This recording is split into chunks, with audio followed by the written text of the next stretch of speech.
Dr.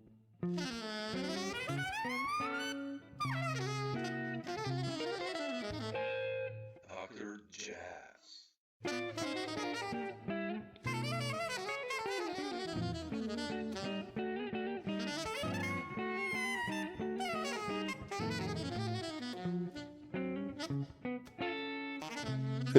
But I'll just jump in. Maybe I'm behind, but like your last record is Rich in Symbols, number 2, right?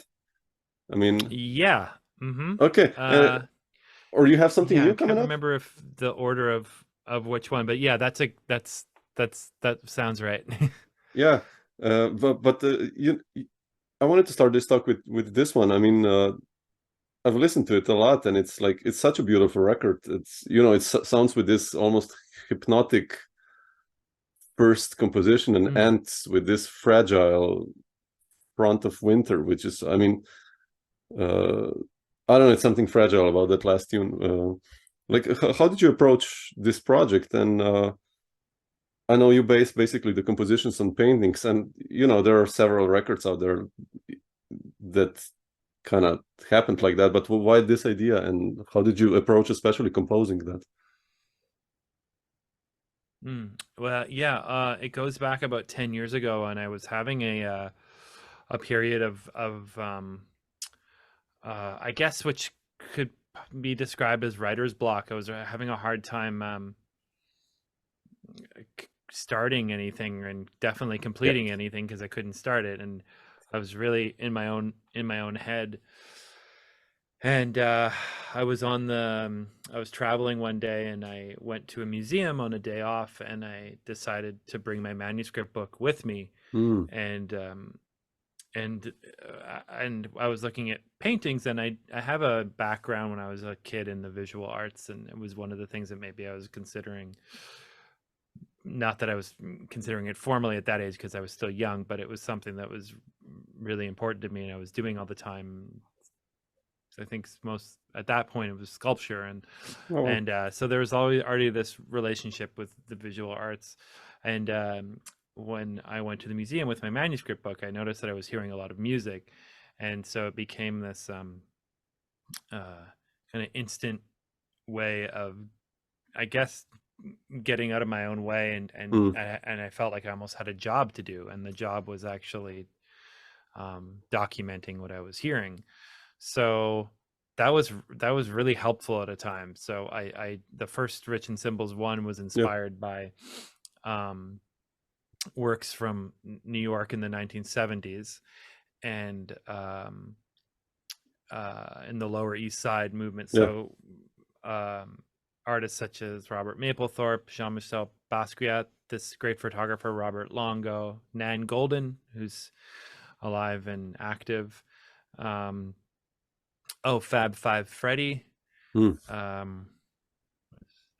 a couple more that I'm Keith Haring, of course, and there are maybe one or two more that I'm leaving out. And so that was really rewarding. And when I got time to perform the music, the works were projected behind the band. Oh wow, okay, that's a cool idea. So so when I felt like it maybe was more helpful for the audience to be able to see which paintings went with what song. So this Rich in Symbols 2 that you're asking about is a continuation of that, but I looked more towards the works of a group of artists that were very influential in where I'm from originally, which is in Canada, and they're called the Group of Seven, and they were active around World War I, and they're kind of loosely labeled like the Canadian Impressionists. So if you see some of their work, you'll notice that. Check them all. It's quite nice. Yeah, and so it's cool because, and maybe you can relate, because you're what country are you from? Oh, Slovenia, Europe. Okay, so that's a very beautiful place. And I don't know if you can relate, but like I find that in Canada, the geography is very influential on the culture. Here's the same. the Yeah, same? yeah, yeah, Yeah. yeah. I mean, that is a beautiful, where you're from. I've driven through for music, and it was one of the most Oh, beautiful really? places. Oh, Like, wow. oh Okay. yeah, amazing, amazing. I think we drove from, if I would I have gone through Slovenia if we drove from Zagreb to Vienna? Yeah, definitely. You basically Yeah. drove past me, like past Maribor, which is my hometown, near there where I live. So yeah, Okay. Yeah, it yeah, was yeah. really very memorable. So these group of artists decided to go into the Canadian wilderness and document it as they felt. And so I Mm, thought that was like a really progressive way to consider your environment. And it seems so obvious now, but mm, I think as far as like a subject matter, like landscape, which isn't as sexy as some of the other things that they could have been painting, it at least in Canada, it helped solidify uh, how to interpret our surroundings in a mm. creative way. And I don't know, like I feel like that's a pretty unique thing to the country. Like they got really organized, these Oh, artists, okay. and decided that this was their priority, was to do just that, and mm, enhance the identity of Canadians through creative interpretations of the landscape. I just like, Mm, I feel like that's, we could also be talking about music, you know, like there's so many, they cross over so closely. So a very long answer to your quick oh, no, no, question beautiful is to it hear did that, actually. Yeah, I love it. it didn't feel like such of a departure as a musician to let myself be guided by these Mm. works. How did you approach then composition? I mean, like, because like the first one, the slopes kind of starts with this, it's like a hypnotic vibe with this beautiful melody played over. And how did you start writing the music? I mean, Yeah, some of them I think you could almost see as soundtracks for the painting. yeah. So, but that one is a little bit more of like if you were to step into the painting. So the Mm, melody that you hear at the beginning would be is my version of what could be a very traditional French folk song. So yeah. Mm,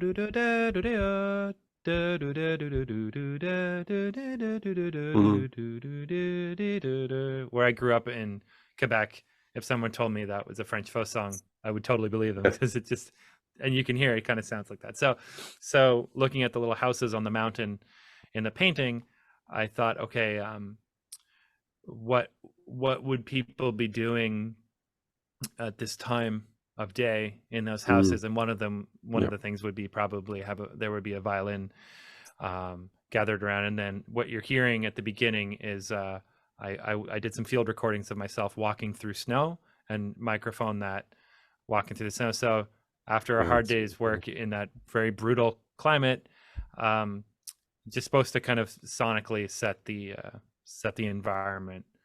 And then moving on to the like bitonal Hmm. composition. Yeah, I don't know if I can be much more literal, because I just really love bitonality or tritonality, and it's something that I don't think too much about, but it keeps showing up again and again in almost, well, most things that I write. Yeah. So I love it, and I feel like that's present in a lot of the pieces on that record. Yeah. I love how it So that's like ends, a literal, that's like a, the oh record. yeah, This calm, I don't oh know, okay, almost like a Kenny Wheeler-ish vibe you have. I don't know why. Reminds me of Kenny Wheeler, that one, but just like this oh yeah, tranquil something, beautifully. okay. Well, thank you. I love Kenny Wheeler, and he's influential on a lot of Canadian musicians too, because Sure. Yeah. he's but as far as like interpreting a painting literally, that would probably be the most specific. And then some of the things that I like to take away from looking at visual prompts are the ways that the paintings are created by perspective. So if you take a work like The Front of Winter, the last Mm-hmm. piece, Yeah.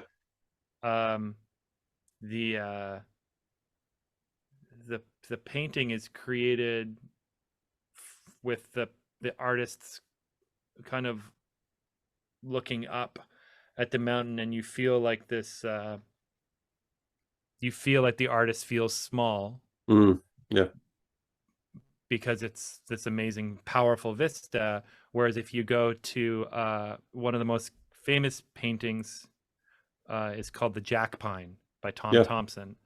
So he paints that tree straight on like a portrait. And you see how the artist positions himself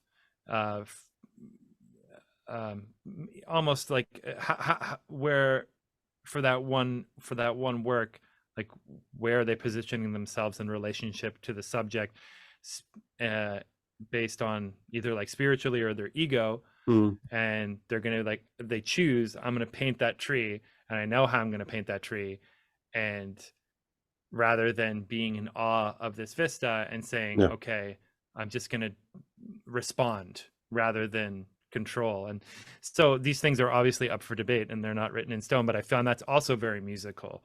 Yeah. Like, I'm sure you've had the experience where you have an idea and you're either going to do a lot or a little, and depending how you're going to do that, that's going to say a lot about you, you know. I think we all have musicians that we look up to that it feels like they're not doing much, Yeah.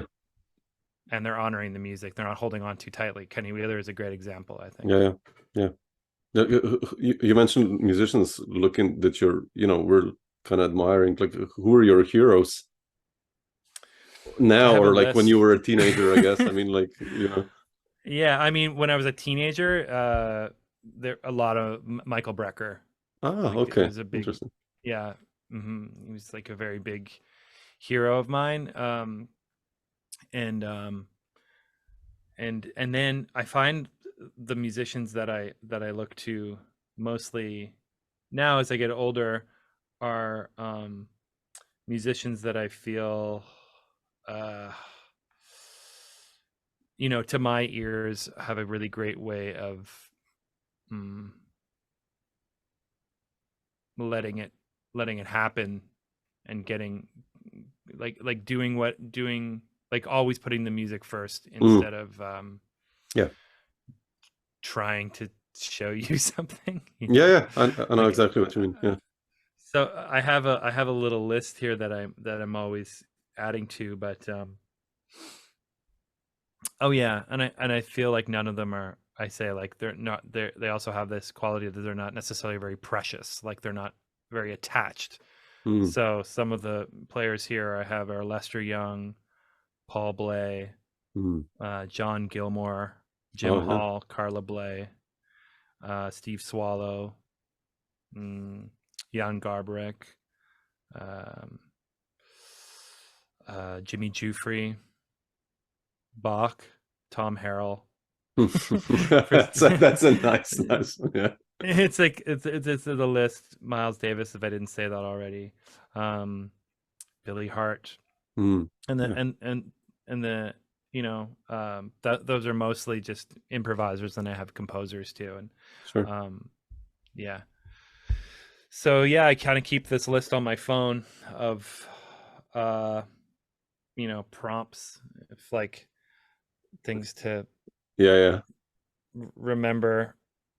I do that the same. Yeah, and I feel like it's really nice to be able to reference, or quotes that I see, you know.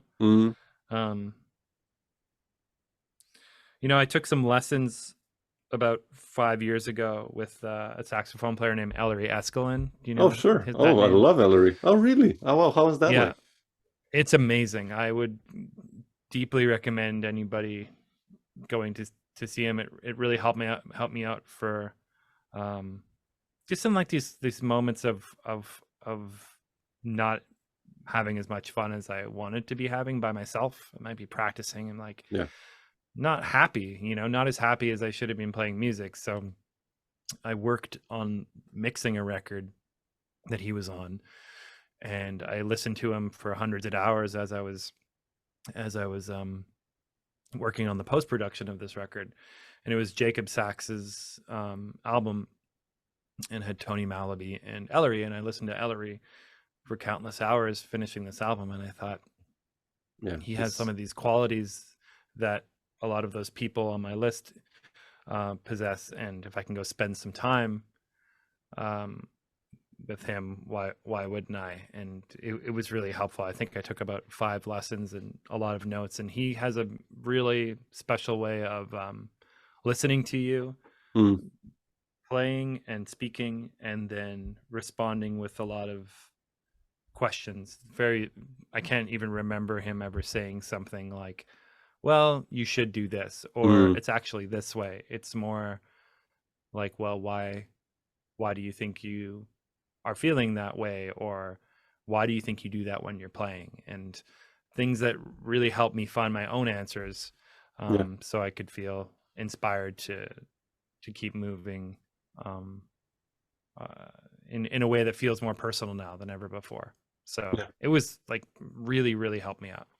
Like, did you talk about composition also with Ellery? I mean, like when you mentioned before, you had kind of problems starting a composition, or like, I sometimes start writing a tune and I'm like, oh, shit, it's another rubato melody. I mean, it's nice, but then I start questioning myself whether we or I or the world needs that. But I still do it because of a project I'm writing on. Like, how do you approach writer's blocks nowadays if you don't go to paintings, or like if you talked about this with Ellery also? Or... I can't remember specifically about composition, but the way that I would approach that, the way you're saying right now, is, again, if we go back to the visual arts, I think that it's important to keep creating, because it builds a body of work, and and I think that it helps the listener relate to you. So let's say that that's good too.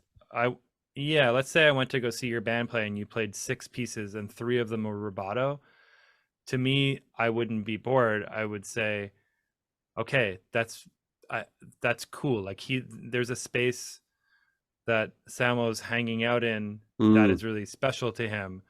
And the more you hang out in that space, the more you're going to find out about it and about yourself and how you relate, to the point where I might go see you in 10 years. And if it's something like certain sets of Paul Motion's band that I saw, where almost the entire sets were rubato. Exactly. So I think it just informs and enhances who you are. And as a listener, I'm like, Tim Byrne plays regularly at a bar just a couple streets over from where I live, and I would say most of actually all the pieces in this series that he's written now, like, they don't really have tempos to speak of, and really? I never find myself being like, oh boy, another rubato. It's just there's so many shapes and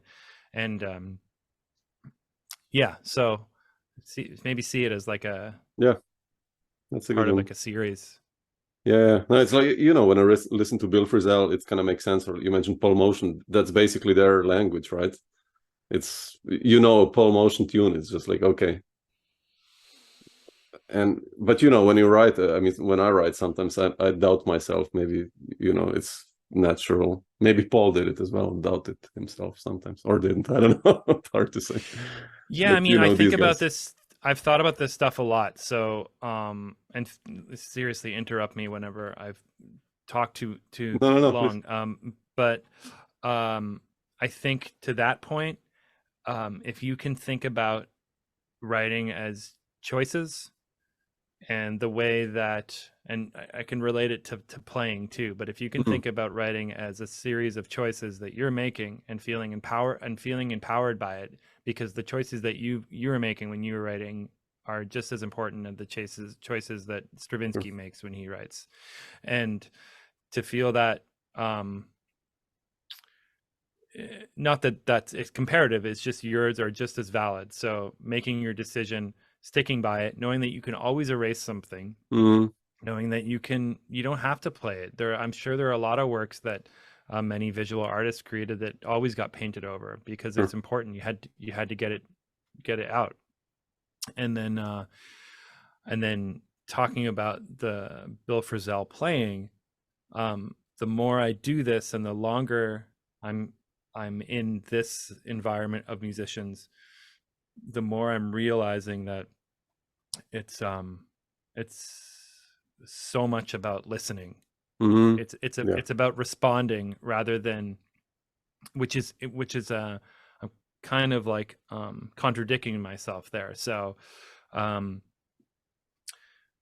yeah, like we all know when somebody does something because they wanted to do it, instead of hearing those musicians that are, it's a little harder to put your finger on, but you know it when you hear it. Like, well, you know it when you don't hear it.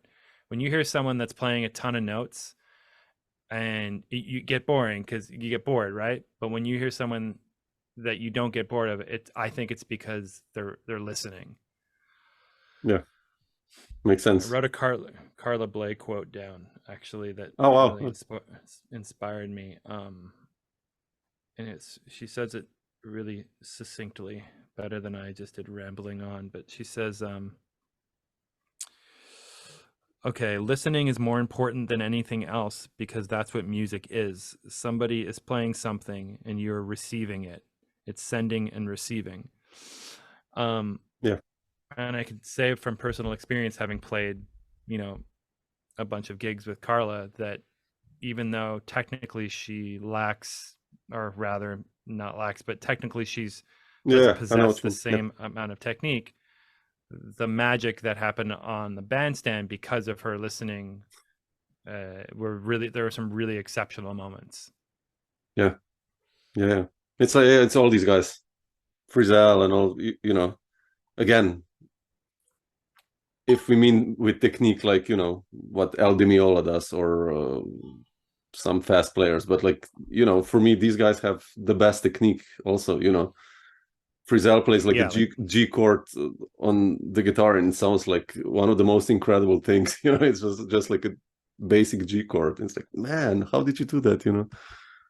I love that. It's, well, yeah, that's another discussion, is sound, right? Yeah. I mean, responding, like always being in that kind of state of alertness and responsiveness, but then the way that you're responding to people with this sound that is, brings years of contemplation to each situation. So that's a whole nother thing that we can talk about too. Yeah, no, but I wanted to ask you, you mentioned Carla Bley and I mentioned Frisell now, and when I listen to this record, Rich in Symbols #2, I get the feeling you're always serving the music and the ego is hidden when I listen to you play. And all these artists possess that, like Frisell as well. I've seen him like a zillion times live, and it's it's his band and he takes maybe 2 solos kind of, or like on this record of yours, I get this idea also, like that you were more talking about composition and the whole story. Like, was that the case? I mean, or in general with your playing? Yeah, I mean, I'm really happy it comes across that way, because going back to those lessons I took with Allery, I feel like maybe you just quoted something exactly that I've said in one of those lessons, is that I am hoping to get to a place that communicates with the listener that it's the music is first, and that helps also when you surround yourself with people that feel the same way. So I'm not sure I remember exactly the question though.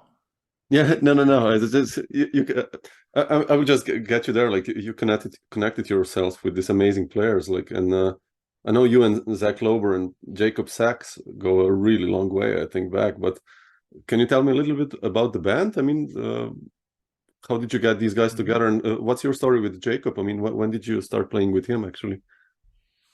I met Jacob through Zack Lober, who has a different project called the Ancestry Project, and that's uh, music written around the story of his grandfather immigrating Okay. Oh, to Montreal. It's really cool, and Jacob and I kept in touch ever since. And then when I moved to New York in 2014, Jacob was one of the people that I knew, so I looked him up, and coincidentally, he's also a neighbor of mine. oh wow. Okay. So, yeah, so we live in the same neighborhood. So we started playing shortly after I got here, and Eric Dobb, the drummer, is Hmm. the drummer that I met through a guitar player, Matthew Stevens, who I think you actually Oh yeah, spoke sure. with. Yeah, yeah, yeah. Yeah, so Matt and I Oh go yeah, they back play a way lot back. together. Yeah, yeah. Yes, yeah. So Matt and I go way back almost to when we were teenagers. He's from Toronto and I'm from Montreal, so they're kind of far away from each other. But Canada doesn't have a lot of people in it, so if anybody who's interested in playing improvised music and they get to a certain level, you usually hear about each other. Yeah, And sure. so, excuse me. I heard about Matt when I was growing up, and then we played together. Matt plays on that first Rich and Symbols album, um, and then Eric and I have kept playing since. And then for this Rich and Symbols too, I think the idea with having pedal steel instead of guitar, Joe Grass. It's beautiful. Yeah, I just for some of the things I was hearing, I wanted it to sound. I wanted to be able to like drop into some dream state sounds. So on the intro to the Jack Pine, Hmm. for instance, that should sound kind of like a parlor after dinner in like World War One Yeah. era. And I feel like just knowing that the pedal steel and like acoustic guitar and the banjo, all of those instruments were available, helped kind of keep my daydreams compositionally like a little bit more in that zone if I needed it to be. Mm.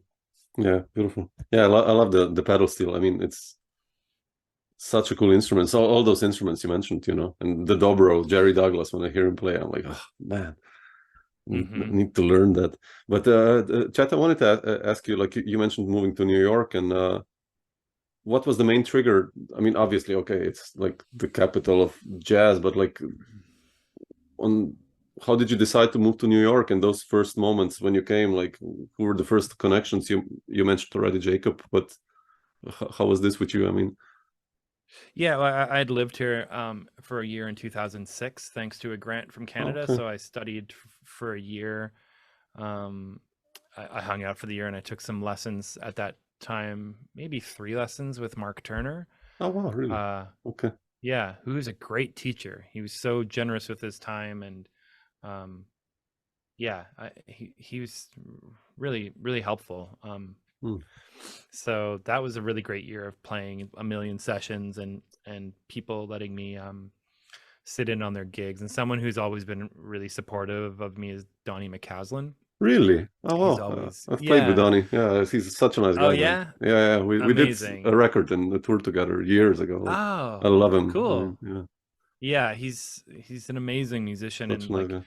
and incredibly supportive to everyone around him, like a really positive Yeah. person in the scene. So um fast forward, to 2014 when we moved here.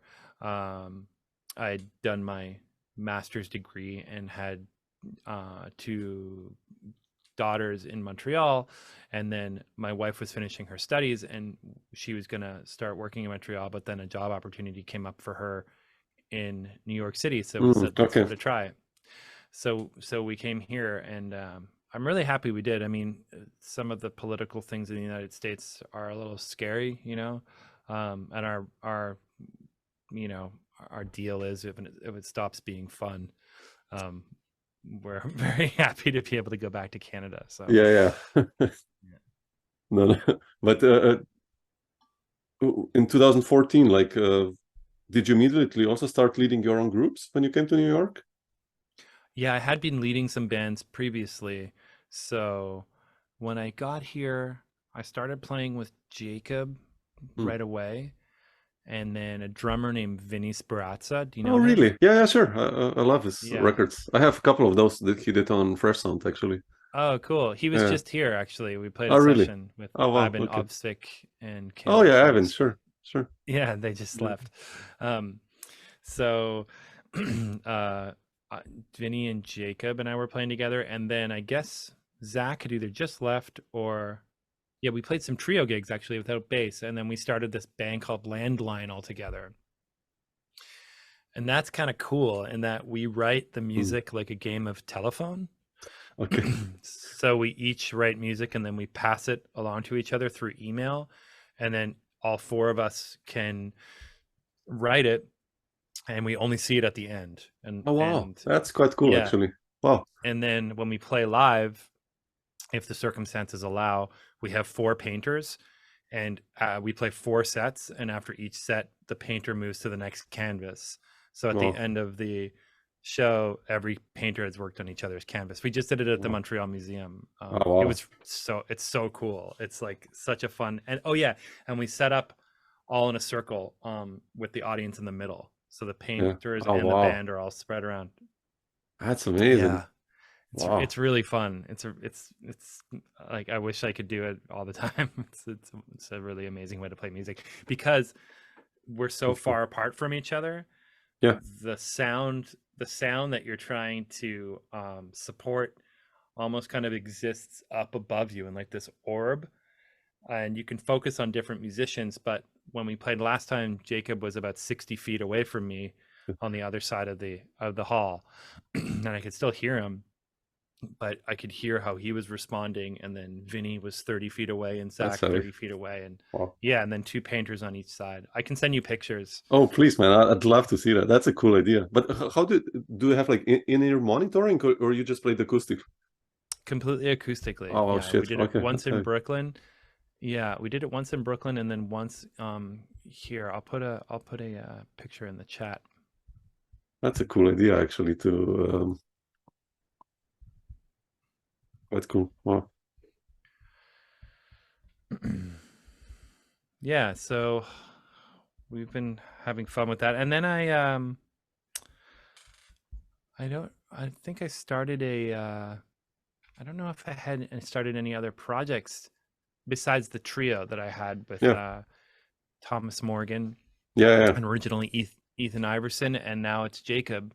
So we've been having a really good time playing and recording, and I love writing for that group. That group was actually inspired by some travels with Carla Bley and her inspiring me.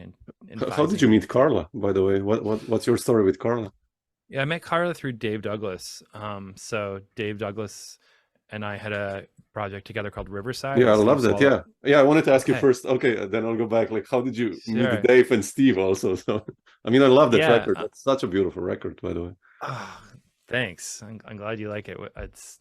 I loved making those. So that's actually a pretty cool story. Dave and I had made the two Riverside records, and then we asked Carla, how did it work? Yeah, we asked Carla to write some music, or we had heard that Carla really liked the recordings and she had been writing music for us. So we were really excited to be able to play brand new Carla Bley music. And then at some point, I guess we were traveling, we asked Steve, like, hey, do you think Carla would ever want to play with us? And I guess it wasn't, to me, it wasn't a big deal. But then when I look back on her historically, like her career, she doesn't really play piano in small group. They have piano players, and she played organ, or she was conducting a lot.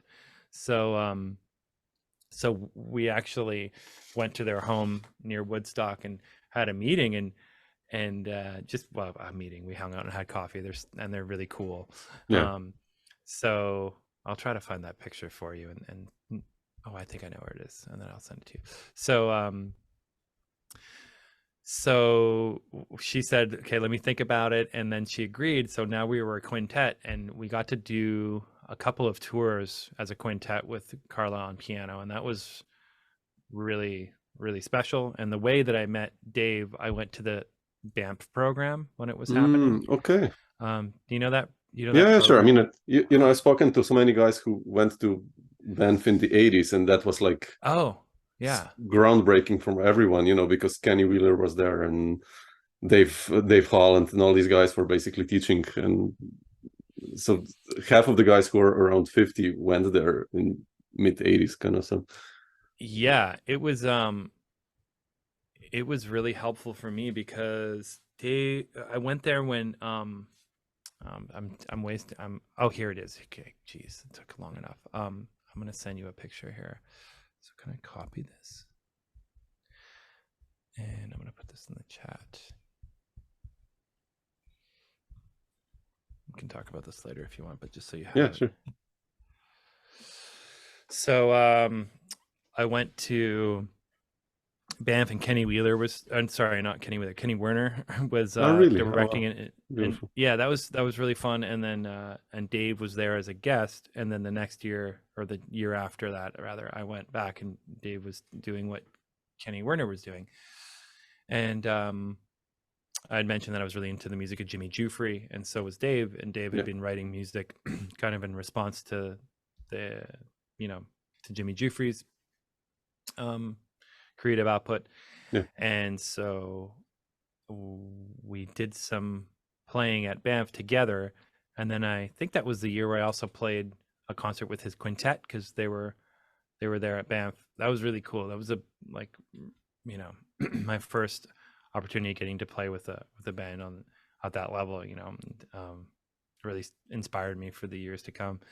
So that was the relationship that how I met Dave. And then we reached out to Steve Swallow, who accepted to play with us. And then fast forward to involving Carla, and my brother was playing drums in that. He still lives in Montreal. Did you but you didn't record anything with Carla, right? It's not a record out, or no, you know, there's no record. There's a that's a shame. Yeah, there's a recording of it from a Montreal Jazz Festival thing that I don't know why it was recorded, if it was for a radio show or if it was just maybe a board. No, it was just a recording from the board. And then the idea was that we were going to record the music, but she got too ill for us to do in the studio. So yeah, she wrote some amazing suite inspired by Donald Trump. It was some very funny moments. Can you imagine? Yeah, there's one called the Donald. It's very funny. Oh my god, I can see it. Yeah, it's amazing. Yeah. I wanted to ask you, like, about I mean, these connections that you had in the past. You've played also with John Abercrombie, I've read. What was your story with John? I mean, where did you? Yeah, there was a bass player who was living near John, and they were playing a lot together in upstate New York. And the bass player reached out to my brother and me to see if we would be interested in joining. Oh, really? Wow. Joining them for some gigs. So we did 2 tours altogether. That was amazing, being able to. I wish I could.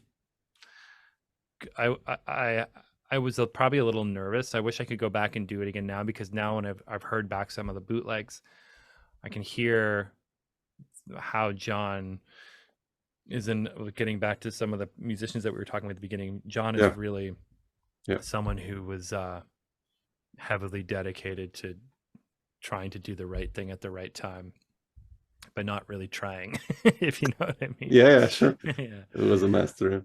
Yeah. And then now getting older and hearing the influence of Jim Hall on John and Schofield and Bill Frisell and Pat Metheny, of course. And now knowing more about Charlie Christian over COVID, I got more into Charlie Christian. Me too. Okay. Yeah. And like, what a remarkable musician and an innovator and just like an amazing, improviser, you know? Yeah. He was during COVID. Funny you mentioned him. During COVID, I transcribed, like, I think almost all of his solos. Wow. Christian, even the stuff he did with those Ida Cox and some other blues singers, and it's just like sometimes he plays an 8-bar blues solo, and it's just like, man, I know. it's incredible. He was a monster. You know, we're talking about 1942 or 41 even. It's just like the phrasing and yeah, you know, talking about those players of that era, it makes me think about I don't know if it's correct to look at it this way, because I'm not really sure I believe what I'm saying, but I think we can say that harmonically they didn't have as, like, I want to be careful, but like, of course they had all the choice. Of course they had all the choices, because you look at the classical music that was out in the 30s. But it's a like, different time still, jazz-wise. Yeah. So like you hear what they were playing, and harmonically it wasn't quite as dense. Okay. Yeah. And so I'm thinking of Lester Young right now. I'm like, okay, but like why and how? Like, why is this so good? Mm-hmm. And why would I prefer to listen to this more often than other things sometimes, you know? Exactly. And I think it must come down to sound and listening, you know? Those Lester Young solos, like, it's, I don't know how you're ever gonna have you seen the Lee Konitz video of him at Lee at home listening to Lester Young? No, I have to check. Is it on YouTube or? Yeah, if you like, okay, look at I'll Lee, check it out. like, put like Lee Lester Young, and then he's singing along to Lester Young solos, and then he plays a little bit, and like Lee is just like knocked off his feet. It's this great, it's this great solo on a song called 12th Street Rag. It's like, and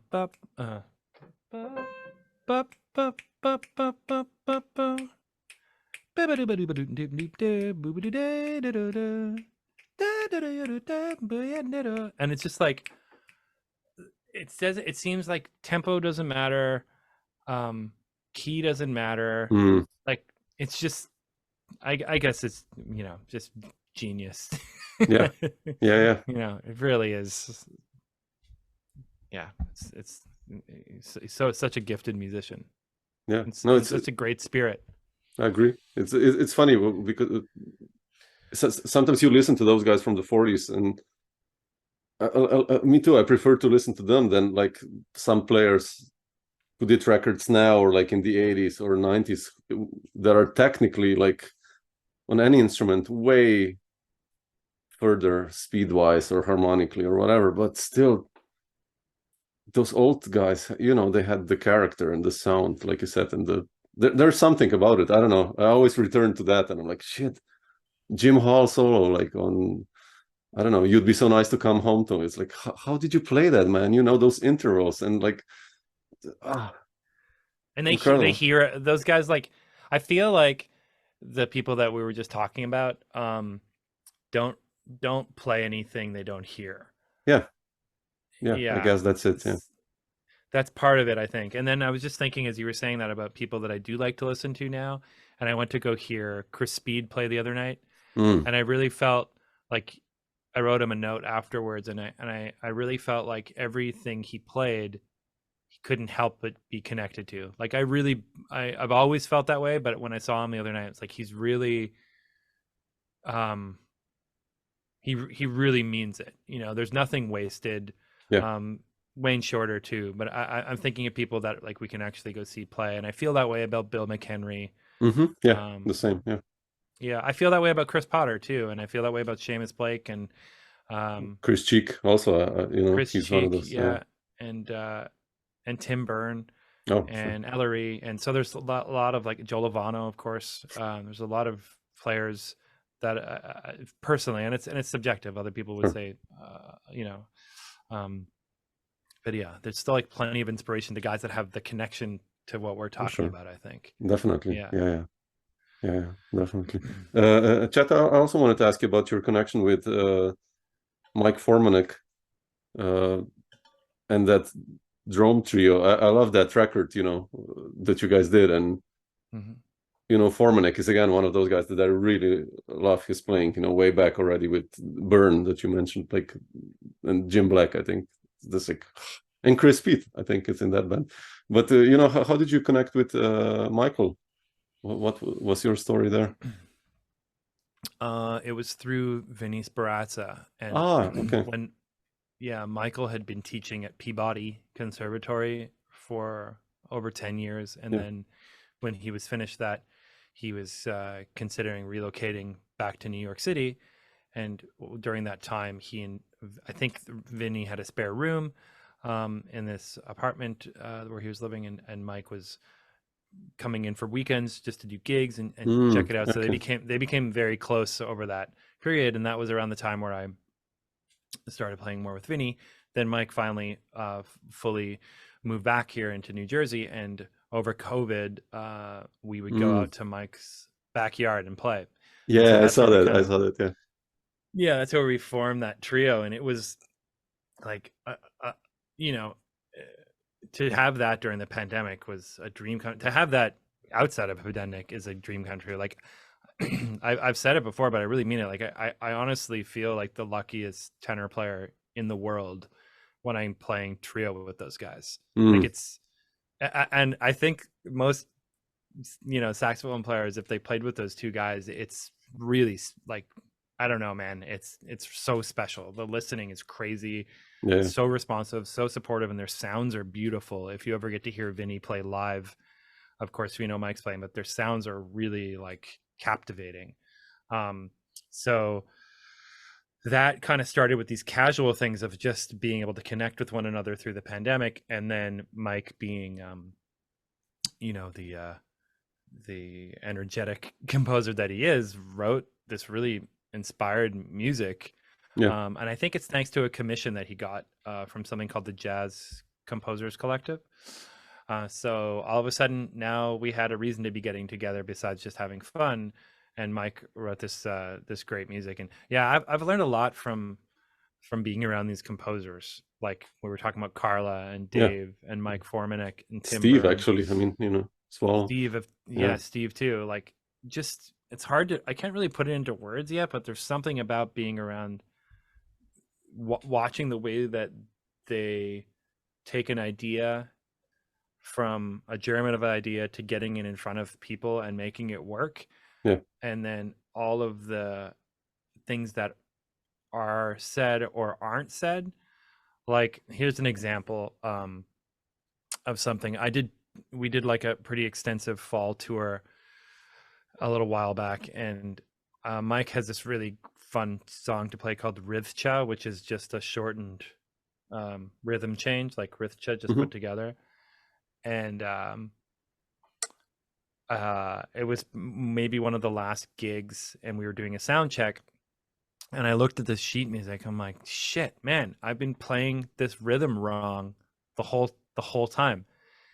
And he never told me, and he knew. He's like, yeah, it's cool, and he was cool with that, And I just thought, wow, like having that, your priorities straight, Or a lot of people, I mean, I could see most people saying like, oh, hey, watch out for, measure 7. It doesn't sound like it looks, or something, whatever. But he never said anything, which reminds me of another funnier story in some regards, when I was playing with the Liberation Orchestra. Really? Oh, wow. And we were doing a rehearsal at the club the first day of the run of shows. I think we played 4 nights. Wow. And this trumpet player said, Carla, when I get to, measure 40, is beat 1 long or short? And she said, how am I supposed to know? Which I thought was like, and she meant it, and the takeaway that I get from those 2 stories is that when you're with people that want you to be yourself, you're in good, you're in the right place. Yeah, definitely. I mean, did you ever talk with these guys about, I mean, again, I'm going to composition, but like Steve or Carla or Mike, now you mentioned, like how they write something or wrote something, or where do they get their ideas? Or Carla, as far as I can remember is pretty diligent about a routine of sorts. I don't want to speak for her, but I think it's like when there's a commission or something she's writing, I think she's pretty regular about getting to the piano. I know Steve he's such a busy player that I don't know if it's as routine oriented, but I know they when they were both traveling, they would go to this other home they have in the Caribbean, and they would just write, and they would go for months at a time and compose. I think Dave Douglas has a pretty strict routine. Yeah, he's also writing. active, yeah. He's so prolific, yeah, and I think he's like every. There's something about Dave that I really admire, is that when he writes a piece, he has that thing. So does Carla, and so does Mike, for that matter, where he puts it in front and he doesn't really have to say anything, and everyone just plays it and it sounds great. I'm like, okay, there's a lot to unpack in there, but it's also simple in some regards. So, and then Mike, as far as like his composition routine, I can't remember, but I think the piano was involved. But what I think is really cool about Mike's composing, which has been influential, I'm not sure how yet, but Mike has these, like, what I like to call like these big pieces in his compositions that seem to be a little bit more big picture. For instance, like some of the way that the material is written is forwards and backwards, and then the way that some of the sections are organized rely on what's happened before, and that can change. So there are things in the music that are like extra musical, and creative in a way that aren't just on the page. And I think that is, in my experience, is a little different than some of the other people I've worked in. And I think it's really I think it's pretty special. Like that's what I find really unique about, like, there's that extra kind of level of Mike's writing where I'm like, oh, interesting. And now playing with him this much, I can feel that's the way he plays with people too. He's very he can be very textural. So obviously he can hear everything that you're doing, but the note that he plays is not just going to have something to do with what you're playing. It's also going to have a lot to do with the color of the note, or the sound that needs to be made. Like there are a lot of considerations happening with his musicianship. So yeah, I'm like very, very grateful to be able to anytime I get to play with him. It's like, it's a very high, very high level of musicianship. No doubt. Like in what sense have these guys influenced you as a band leader? And how do you see yourself as a band leader? I mean, do you present a tune like to the band and then do you change it a lot, or how are you in this regard? Yeah, I've gotten better at that, because those moments of working with Carla, like, tune titles would change from day to day. Like, now this song is called this. I'm like, yeah, of course it can be. Of course you can do that. Sure. So yeah, changing things is always is cool now. Maybe there was a time when I was younger where I felt like maybe more micromanaging things, but now I feel like as long as you're putting the music first, I think it's all the choices. It just opens everything up to do whatever you want to do. And as far as band leading, yeah, I mean, something that I'm kind of trying to come to terms with is having a lot of projects. Like having, I don't know how many I have, but let's just say for the sake of this conversation, if I have 5 things that I'm involved with, is that as good as having 2 things and spending more time writing and finding ways to present the music than having 5 things and working a little bit on them? So I don't know. That's just something I'm going to have to sort out and get organized with in my own head. But what do you do? How many projects do you have of your own? Too many. No, but Yeah.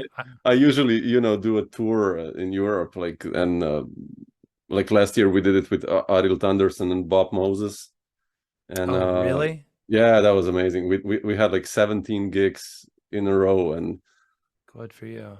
but that was like questioning my everything.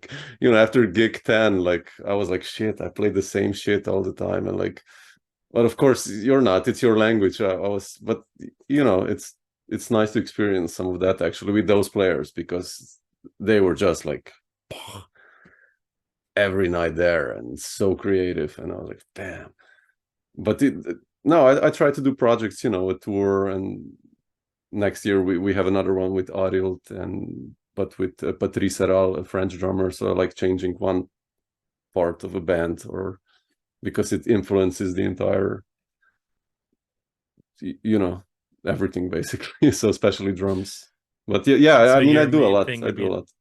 you do like so would your main thing be a guitar trio, or do you also have like a quartet with this and then like something with the singer, and then like do Yeah, you have like multiple things that you're always working on, or?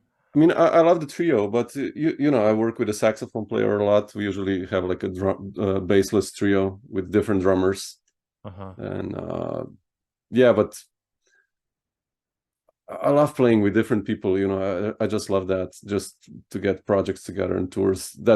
I didn't study jazz. I studied poetry and translation, so Mm. it's a way for me to learn. To get together a tour with Mark Turner or Tim Byrne or Donnie McCaslin or whoever. It's like shit. That's like 3 years of university in those 2 weeks. So Oh yeah. that's how I approached What it. kind of poetry? Oh, Do you American study? poetry. Oh really? Yeah, I did Wow. a PhD actually in translation of American poetry. So that's I still love I it. I just mean, I got a love it. book of I got a book of poems by a poet that was new to me named Frank O'Hara. Oh Does that name ring a man, bell? this is one of my PhD. I actually studied him a lot, Frank O'Hara, the New York poets. Oh, Yeah, he was a okay. genius, man. I love his work. I have this book called Lunch Poems Yeah, that I sure. read in it. He wrote them It's when great. he was working in a museum, and then he did that, and Right. they're awesome, man. It's just like, you should check out like John Ashbery. You know John Ashbery? Mm-mm. Oh, you, I'll you write it should. down. He was like a contemporary of Frank O'Hara, and amazing. Uh, John Ashbery? John Ashbery, yeah, or Uh-huh. Gary Snyder. You might like him. Also an amazing poet. And Robert Creeley. You probably know Robert Creeley, right? Yeah, I do. Only by He's name though.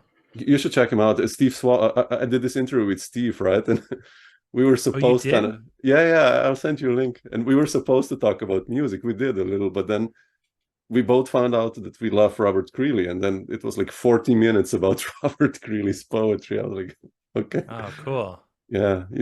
I love poetry. It's just like, it's like for you paintings. For me, it's like this. That, oh shit, wow, that's nice line breaks. You get a rhythm going on or whatever. So Ah. Now, do you find that there are like some musicians, um, whether they're conscious of it or not, uh, that structure their phrases better than others, and how it relates to like poetry? Like for some reason, Ornette Coleman is coming to my yeah, mind right now, where I yeah. feel like it's so speech-like but beautiful. Like, do you ever make those connections I mean, between? Ornette, yeah, I transcribed a lot of Ornette, so yeah, man, it's just like so natural, right? What he plays, it's Yeah. really like speech. I mean, it's I did a couple of lessons when I was younger with Schofield, and I still remember, like he said, like think like a saxophone player, Mm-hmm. and talking about the language of how we talk, like tones are words. I mean, it's a natural one, and with words we make sentences, that makes phrases, and then you can make a short story, which is basically a solo or something like that. So that was like, man, okay, that was so Man, cool. I've been doing this thing lately, where I'm like really learning the lyrics to songs, like actually now. After all the years of people saying it, Yeah, finally fucking learned. But um, you mean of standards, so right? yes, Yeah, and ballads, and like so. playing the ballads, but playing each word and really like singing it. So I learned this Billie Holiday version of Body and Soul, and then I learned a piece called With a Song in My Heart.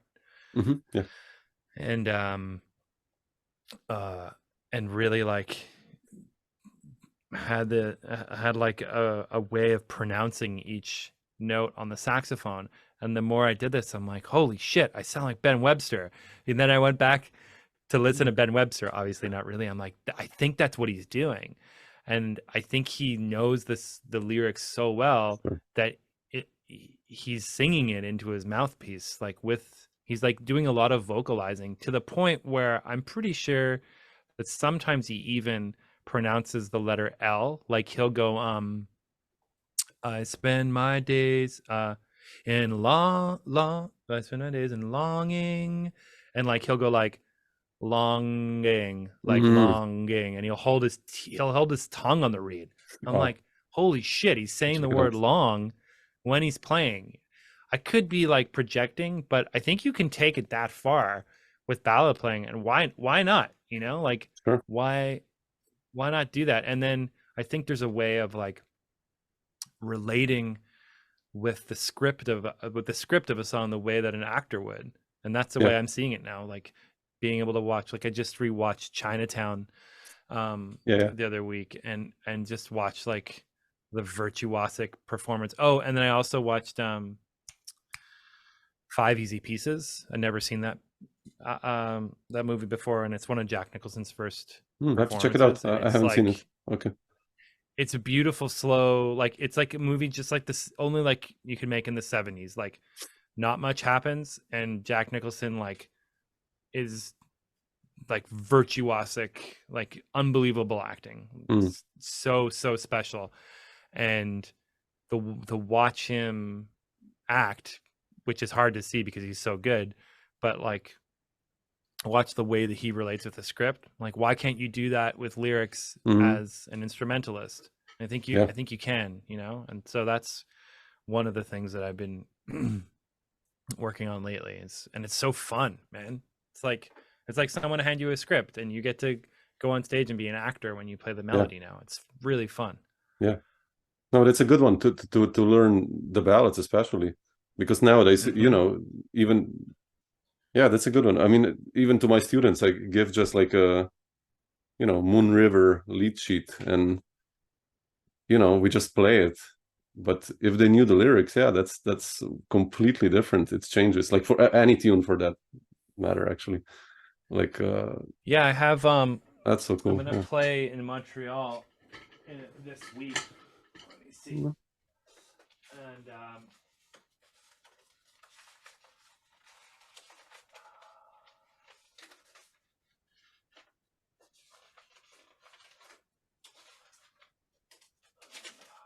oh yeah, here it is.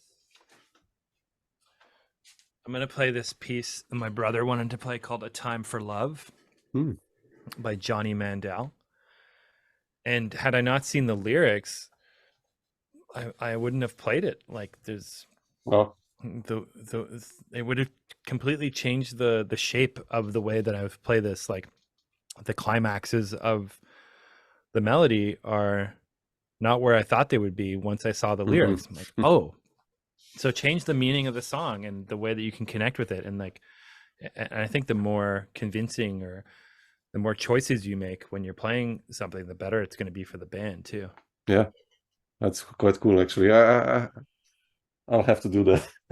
Yeah, especially your relationship with and your relationship with the written word. You know, like you would probably have even more depth to bring to something like that. Yeah, it's. I mean, I translated so much of American poets also in Slovenian into Slovenian, and you know, it's sometimes struggling with the language. Just some things are untranslatable. You know, it's just like, what to do? You know, and probably the same with words. Putting words to music, it's like sometimes you can't, or just get the idea of the general mood or the general idea that the poet wanted to say into the original language. I think it's the same kind of lyrics Yeah. onto an instrument just to get that emotion over or something. Yeah. Yeah, sometimes like I'm running into things where I really love the melody, but I'm not crazy about the lyrics. So I'm like just Yeah. starting to change. I'm just gonna change the lyrics sometimes, and no one will know, because it just helps me connect with it more. But some of these Sure. like melodies are so beautiful, and then you read the lyrics, and you're like, okay, it's a little. Cheesy. Yeah. I can't. It's a little cheesy, or it was like Yeah. it's a little like of a time that just sounds a little. It doesn't resonate with me. So sometimes I'll just rewrite a line. And Yeah. it Not everything makes it is more. amazing. Yeah. No one's gonna Sure. know. Sure. Yeah. But Chet, I wanted to ask you. You know, we started our talk with "Rich in Symbols" #2, but are you writing some new material as well now? I mean, are you preparing something new? And what's kind of on the schedule for you? Is that Montreal, or are you coming to Europe also soon, or not? Or I mean, what's happening there? Yeah, good questions. I would love to come to Europe specifically with this trio with Jacob Sachs and Thomas Morgan. So that's kind of Yeah. on my to-do list right beside me here. Is to try to find some ways to come. Yeah. And I have new enough material to record another record now. So Beautiful. I would like to do that. And then there's another band that I started recently called Ceremonial, and that's with Ingrid Lobrock, Oh, wow. Tim Byrne, Tom Rainey, Angelica Sanchez, and Matt Pavolka. So that's going to be a completely different vibe, I guess, right? Yeah, it was Wow. fun. We played a gig a couple months ago, and I'm just trying to figure out how I'm going to record it. And that music was inspired by the idea of ceremony, basically, and human ceremony. And I'm going to kind of narrow it down, and I think I'm going to do some more research on like birth songs, death songs, harvest songs, nuptial songs, and just kind of like gather some. There's hunt songs too, just like in a like put my musicology hat on and see.